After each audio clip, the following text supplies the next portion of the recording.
আসসালামু আলাইকুম প্রিয় দর্শক। আজকে আমি আপনাদের সাথে শেয়ার করব ছেলেদের ইসলামিক স্টাইলিশ নাম এবং অর্থ 50টি।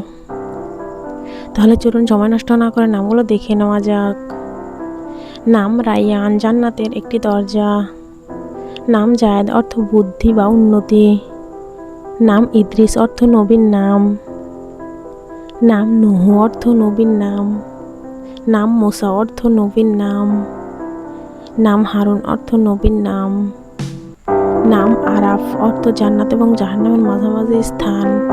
নাম ইমরান, অর্থ নবী মুসার পিতার নাম। নাম আজহার, অর্থ উজ্জ্বল। নাম রাফি, অর্থ উচ্চ মর্যাদাপূর্ণ। নাম হাদি, অর্থ পথ প্রদর্শক। নাম আনাস, অর্থ ভালোবাসা বা সঙ্গ। নাম আইমান, অর্থ সৌভাগ্যবান। নাম ফারিস, অর্থ জ্ঞানী ও বীরযোদ্ধা। নাম জায়ান, অর্থ অলঙ্করণ ও সৌন্দর্য। নাম সাইফ, অর্থ তরবারি। নাম জায়েজ, অর্থ সফল ও বিজয়ী। নাম সালমান, ও নিরাপদ ও শান্তিপূর্ণ। নাম আসিফ, অর্থ রক্ষাকারী। নাম করিম, অর্থ মহানুভব ও দয়ালু। নাম নাবিল, অর্থ মহৎ ও উদার।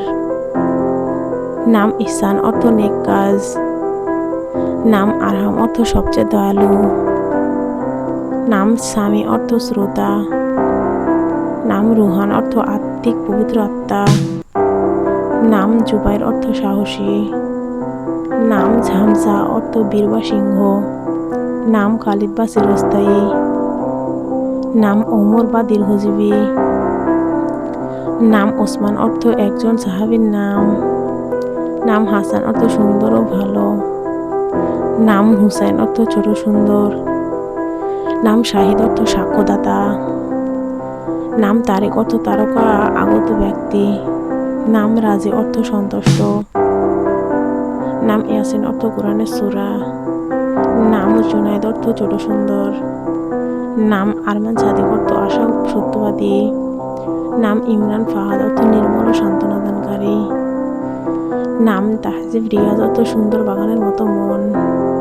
নাম রিদওয়ান তামিম, অর্থ আল্লাহর সন্তুষ্টির বাহক। নাম মিনহাজুল হক, অর্থ সত্যের পথ ও নীতি। নাম রায়হানুল করিম, অর্থ দয়ালু ও সৌরভময়।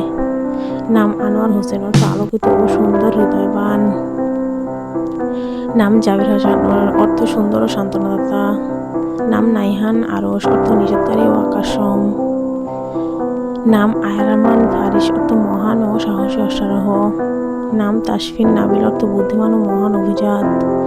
নাম তুরাব আরিহান, অর্থ মাটি থেকে আগত ও সুগন্ধ ফুল। নাম ইয়াসির রিদওয়ান, অর্থ সহজ সরল ও আল্লাহ সন্তুষ্টি। নাম সামি রায়হান, অর্থ ক্ষমাশীল ও সুগন্ধি ফুল। এতই ছিল আজকের আয়োজন। বাচ্চাদের যে কোনো নামের অর্থ জানতে আমাদের কমেন্ট করতে পারেন। আর যদি ভিডিওটি ভালো লেগে থাকে তাহলে চ্যানেলটি সাবস্ক্রাইব করতে ভুলবেন না। সবাই ভালো থাকুন, সুস্থ থাকুন, দেখা হবে আগামী পর্বে।